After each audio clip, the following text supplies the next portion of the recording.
కర్మ రిపీట్స్ అంటే ఇదేనేమో. అధికారం ఉంది కదా అని విచ్చలవిడిగా రెచ్చిపోయి తమకు ఏది తోస్తే అది చేసి ఎవరో మెప్పు కోసం గొప్పలకు పోయి చెరాయిస్తే తన అధికారాన్ని ఇప్పుడు మొత్తం గుడికేస్తారు. ఆ పరిస్థితి అయిపోయింది. ప్రధానంగా వైఎస్ఆర్సీపీ అధికారంలో ఉన్నప్పుడు కొన్ని పేర్లు వినిపించాయి. అందులో టాప్ 10లో వినిపించిన ఎక్కువ పేరు జోగి రమేష్. జోగి రమేష్కి ఖచ్చితంగా కూటమి ప్రభుత్వం అధికారంలోకి వచ్చిందంటే ఆయనకి దిబిడే, ఆయన్ని ఎత్తేస్తారు, ఇలాంటి చాలా ప్రచారాలు.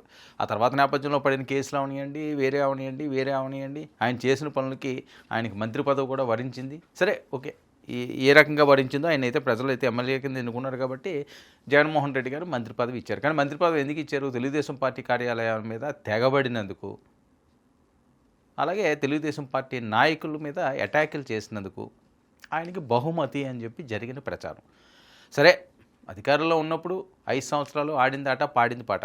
కానీ అధికారం పోతుందని వాళ్ళు ఊహించలేదు కాబట్టి పవన్ కళ్యాణ్ గారిని అవనియండి, చంద్రబాబు నాయుడు గారిని అవనియండి, లోకేష్ గారిని అవనియండి, జోగి రమేష్ చెలరేగిపోయి నోటికెంత వస్తే అంత ఇష్టం వచ్చినట్లుగా తన నోటి దూల తీర్చుకున్నారు.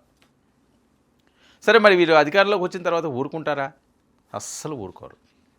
సరే, కేసులు, దాని పర్యవసానాలు, ఆయన లబోదిబోమన్నారు, రెడ్ బుక్ అన్నారు, అది అన్నారు, ఇది అన్నారు, అయిపోయింది. ఈ మధ్యకాలంలో కాస్త ఆయన సైలెంట్గా, కూల్గా, పెద్దగా ఆయన పేరు వినిపించకుండా ఆయన కూడా కాస్త తగ్గి, వాస్తవాలు తెలుసుకుంటే ఏమవుతుందో ఆటోమేటిక్గా తగ్గిపోతారు. ఎంత హీట్ మీద ఉన్నా సరే తగ్గిపోక తప్పదు. ఆయన కూడా తగ్గిపోయాడు, పశ్చాత్తాప పడ్డాడేమో. అనవసరంగా ఎందుకురా బాబు గెలుక్కోవడం, లేనిపోని తలనొప్పి అంతా అని, మనల్ని ఎత్తేస్తా అంత ఈజీ కాదు బయటికి రావడం, ఆ జైల్లో ఉండి ఆ పాటలు పడి కంట మూసుకుండి ప్రశాంతంగా ఉంటే బెస్ట్ ఏమో అనుకుని ఉంటారు. చాలామంది ఆ రకంగానే అనుకుంటున్నారు. ఈయన కూడా ఆ కోవలోకి వెళ్ళిపోయాడు. పవర్ ఉన్నప్పుడు వేరు, ఇప్పుడు కరెంట్ ఉన్నప్పుడు ఈ పరిస్థితి వేరు. మనం ఏదైనా చేస్తాం, ఏం మాట్లాడినా క్లియర్గా వినిపిస్తుంటుంది, మంచి వాయిస్ వస్తుంటుంది. ఆ పవర్ కట్ అయిపోయింది అనుకోండి, నేనెవరో మీకు తెలియదు, ఏం చెప్తున్నానో అర్థం కాదు. అదే పరిస్థితి. వాళ్ళ పవర్ ఉన్నప్పుడు అంతా చెలరేగిపోయారు. పవర్ పోయిన తర్వాత ఫీజులు కట్ అయిపోయినాయి, సైలెంట్ మోడ్లోకి వెళ్ళిపోయారు. కానీ సైలెంట్ మోడ్లోకి వెళ్ళిపోయినా గతంలో చేసిన ఏమైనా తప్పులో శాపాలో వెంటాడతాయా అంటే నిజమేమో అనిపించక తప్పట్లేదు. ఇప్పుడు మళ్ళీ జోగి రమేష్ అడ్డంగా బుక్ అయిపోయారని. ఎవరు బుక్ చేశారు? నకిలీ మద్యం తయారీలో జోగి రమేష్ పాత్రదారుడు, సూత్రధారుడు, ఆయనే అన్నీ నడిపించాడు. తెలుగుదేశం పార్టీ మీద బురద చల్లడానికి జనార్దన్ అనే ఒక ఆయుధాన్ని ఆయన వాడుకున్నాడు. అది ఇప్పుడు ఎవరు చెప్తున్నాడండి? ఆ జనార్దన్ అనే వ్యక్తి చెప్తున్నాడు. ఎవరో చెప్తే నమ్మపోదాం. సరే, కావాలని అయినా కక్ష సాధింపు చేద్దాం. మరి అతనితో కూడా చెప్పించారంటే దానికి ఇంకా ఆన్సర్ ఏముండదు ఎవరి దగ్గర అని. ఇప్పుడు ఎవరన్నా ఒకరు వాంగ్మూలం ఇచ్చారనుకోండి, పోలీసుల ముందు చెప్పారనుకోండి, అది తప్పు, కావాలని బలవంతంగా చెప్పించారంటే ఇంక దానికి ఇంకేముంటుంది, కోర్టులోనే తేల్చుకోవాలి. ఎందులో తేల్చుకున్నా సరే ఆయన మాత్రం ఇప్పుడు లబోదిబోమంటున్నాడు. మరి కాసేపట్లో జోగి రమేష్ అరెస్ట్ అని చెప్పి పెద్ద ఎత్తున వార్తలు. ఈసారి అతను తప్పించుకోలేడు. ఎందుకంటే కూటమి ప్రభుత్వం ఎవరిని అరెస్ట్ చేసినా పగడ్బందీగా బిగించి మాత్రమే అరెస్టులు చేస్తున్నది. ఆ పగడ్బందీ చట్టంలోకి, ఆ పద్మ వ్యూహంలోకి జోగి రమేష్ వచ్చేసాడు. చాలా దగ్గరలో ఉన్నాడు, గేటు ముందు ఉన్నాడు. గేట్ ఓపెన్ చేస్తే లోపలికి లాగేస్తారు పద్మవ్యూహంలోకి. ఒకసారి వెళ్ళడం వస్తే అభిమన్యు వెనక్కి తిరిగి రావడం తెలియదు పరిస్థితి. వెనక్కి రావాలి అంటే ఏవో కృపా కటాక్షాలు ఉండాలి. అప్పటి వరకు కూడా బయటకు వచ్చే పరిస్థితి లేదు. అంత గట్టిగా బిగిసింది. ఎందుకంటే వల్లభనేని వంశీ ఫర్ ఎగ్జాంపుల్ ప్రత్యక్ష నిదర్శనం. వైఎస్ఆర్సీపీ వాళ్ళకి వల్లభనేని వంశీకి ఇచ్చిన ట్రీట్మెంట్, ఎలా ఉండేవాడు, ఎలా అయిపోయాడు. ఇప్పుడు జోగి రమేష్ పరిస్థితి కూడా అలాగే. జోగి రమేష్ అరెస్ట్ అంటూ జరుగుతున్న ప్రచారం. అసలు జనార్దన్ ఏం చెప్పాడు, అసలు జనార్దన్కి ఈయనకి ఉన్న లింకులు ఏంటి, ఇవన్నీ కూడా ఒకసారి పరిశీలిద్దాం. జనార్దన్ బయట మీకు వినిపించే ప్రయత్నం చేస్తాను. ఇదిగోనండి, ఈ వ్యక్తే జనార్దన్. నకిలీ మద్యం తయారీలో A1 నిందితుడు. ఈయన పూర్తిగా ఇప్పేశాడు.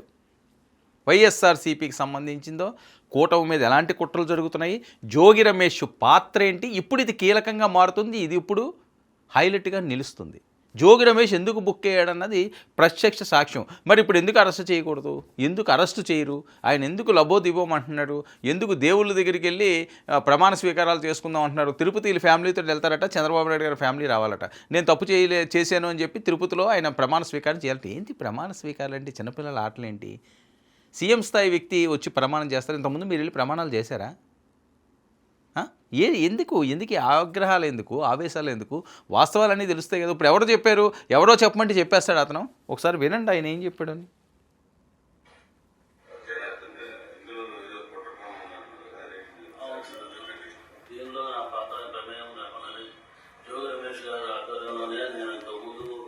గవర్నమెంట్లో ఉన్నప్పుడు కూడా తెచ్చుకొని చేశాను సార్, బయట నుంచి తెచ్చుకొని. అదేవిధంగా గవర్నమెంట్ రాగానే అదంతా ఆగిపోయింది సార్. మళ్ళీ మొన్న టీడీపీ గవర్నమెంట్ రాగానే అవన్నీ ఆగిపోయింది సార్. అసలు ఏం చేయడం లేకుండా బాగా స్ట్రిక్ట్ అయిపోయేటప్పటికి ఇక నేను కూడా ఆగిపోయాను సార్ మొత్తం. ఆ తర్వాత ఏప్రిల్లో 2025 ఆ టైంలో మళ్ళీ జోగి రమేష్ గారు నన్ను కాంటాక్ట్ చేసి మాట్లాడదామంటే నేను మన తమ్ముడు ద్వారా మాట్లాడాను సార్.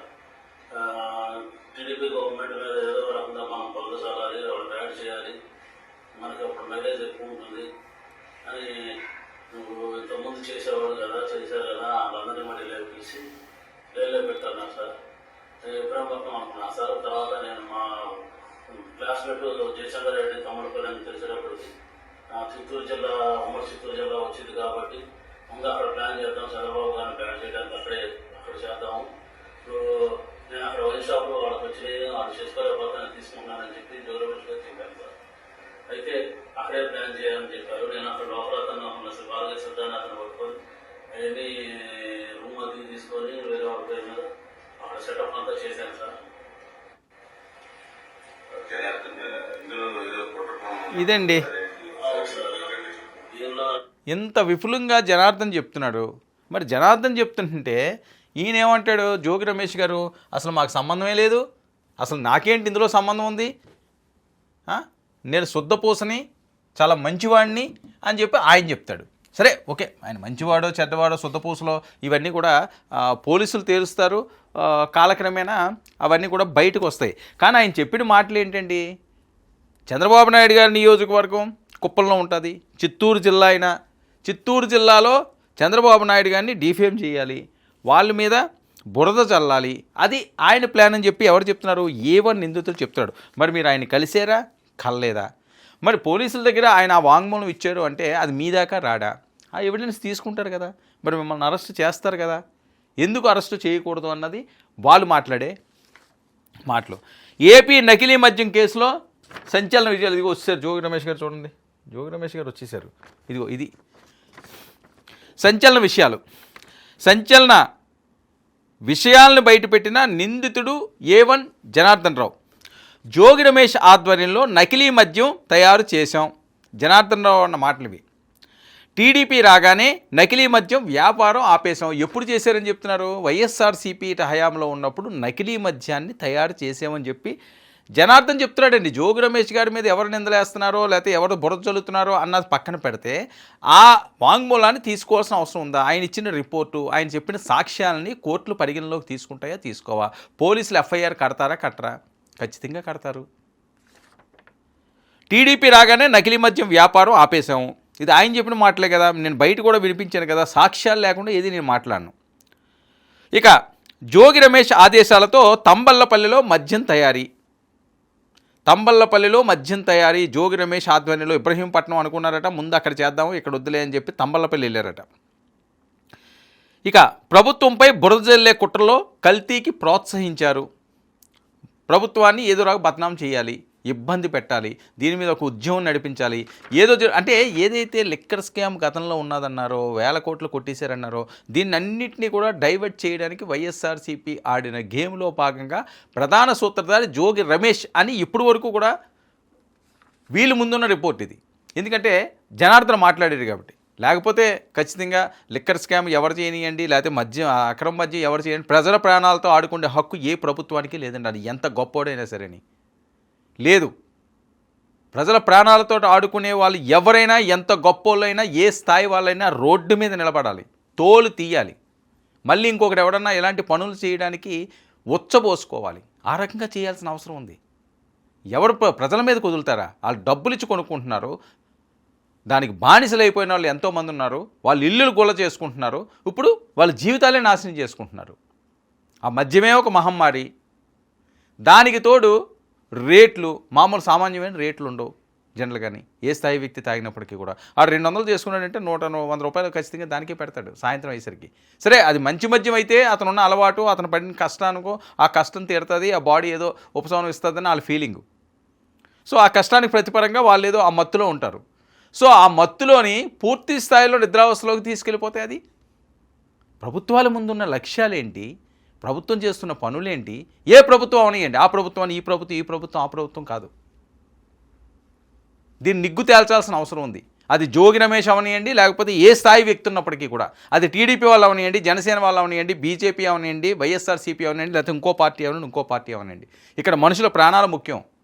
ప్రజల కోసం ప్రభుత్వాల కోసం ప్రజలు కాదు. మీరు అధిక వసూలు చేయండి, ట్యాక్స్లు కట్టించుకోండి.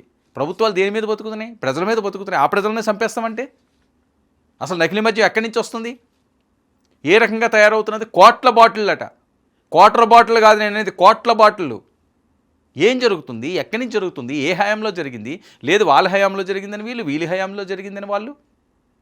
బాధ్యత అంటూ ఉండాలి కదా ప్రభుత్వాలకి. బాధ్యత ఉంటుందని చెప్పే కూటమి ప్రభుత్వానికి ఇంత పెద్ద ఎత్తున పట్టం కట్టారు. అది నిరూపించుకోవాల్సిన అవసరం ఉన్నది. సరే, కుట్రలో భాగంగా జోగి రమేష్ లాంటి వాళ్ళు ఎవరన్నా ఈ రకంగా చేసినా వాళ్ళని శిక్షించండి, బహిరంగంగా చెప్పండి, పారదర్శకంగా చేయండి. కక్ష సాధింపు చర్యలు వద్దు. కక్ష సాధింపు చర్యలు చేస్తే ఆనాడు 151లో మధ్యలో 5 తీసేశారు ప్రజలు. ఈరోజు 164లో అదే పంతాలో మీరు వెళ్ళి కక్ష సాధింపు చర్యలు చేద్దామన్నా, లేకపోతే తప్పుడు ఆలోచనలతో వెళ్ళాలన్నా, ప్రజలకు ఇబ్బంది కలిగించే పనులు చేసినా ఇప్పుడు బాగానే ఉన్నా రేపు ఎలక్షన్ టైంలో ఏదో ఒక అంకి పీకేస్తారు. ఖచ్చితంగా వాస్తవాలు ఇవన్నీ కూడా. ఎవరికి ఇది ఇబ్బంది అయినా, ఎవరికి బాధ అయిన పని ఇవన్నీ నిజాలు. ప్రజల్ని కంటికి రెప్పలా కాపాడకపోయినా పర్వాలేదు, కానీ వాళ్ళ కళ్ళ నీరు లేకుండా చూడండి, కంట్లో నీరు లేకుండా చూడండి. అది మీ బాధ్యత. అందుకని ఇంత పెద్ద మ్యాండేటరీ మీకు ఇచ్చారు. ఇక ప్రభుత్వంపై బురద జల్లే కుట్రలో కల్తీకి ప్రోత్సహించారు. ఆర్థిక సహాయం చేస్తానని జోగి రమేష్ హామీ ఇచ్చారు. ఆర్థిక సహాయం చేస్తాను, నువ్వేం కంగారు పడకరా అబ్బాయి, నేను చూసుకుంటాను, జనార్దనం ఫుల్ జల్సాగా ఉండు, నేను మొత్తం అందిస్తాను, మన దగ్గర బోల్డ్ ఉంది అని చెప్పి ఆయన్ని నమ్మబలికాడని. ఆ పరిస్థితి ఇప్పుడు ఇలా వచ్చింది. ఇక నన్ను ఆఫ్రికాలోనే నా ఫ్రెండ్ దగ్గరికి పంపారు. ఆఫ్రికాలోనే వాళ్ళ ఫ్రెండ్ దగ్గరికి పంపించారట. పంపించేసి ఈయన మొత్తం అంతా కూడా ఇక్కడ స్కెచ్ గీశారని. మరి ఈ స్కెచ్ ఎటువైపు వెళ్తుంది, దీని పర్యవసానాలు ఏంటి, జోగి రమేష్ మరి కాసేపట్లో అరెస్ట్ ఏంటి, దీని అరెస్ట్ అయితే దీని వెనకాతలు ఎవరున్నారు, ఇంకా మధ్యలో పెద్ద తలకాయలు ఉన్నాయా, ఇవన్నీ కూడా వెలుగులోకి ఒక్కొక్కటో వస్తున్నది. వైఎస్ఆర్సీపీకి మాత్రం నిద్రలేని రాత్రులు చాలామంది నాయకులకు వచ్చే అవకాశం ఉంటుంది. 16 నెలలు అయింది, ఏం అరెస్ట్ చేశారు, ఏం పీకేరు అని చాలామంది మాట్లాడుతుంటారు. ఏం పీకేరు, ఏం అరెస్ట్ చేశారన్నది ఇంక మళ్ళీ మొదలైంది. ఇంకా 2.0లా ఉంది ఇది. సో జోగి రమేష్ అరెస్ట్ అయితే నెక్స్ట్ ఎవరు, ఈ వెనకాతలో ఉన్న పాత్రదారులు ఎవరు, సూత్రధారులు ఎవరు, ఏదైనప్పటికీ కూడా మరొక లిక్కర్ స్కామ్ వెలుగులోకి వస్తుంది, అక్రమ మద్యం వైల్లోకి వస్తున్నది. పూర్తి స్థాయిలో జోగి రమేష్ అడ్డంగా బుక్ అయిపోయాడు. జోగి రమేష్ని ఎవరో కాపాడలేరు. ఇది టాక్. చూద్దాం ఏం జరుగుతుందో.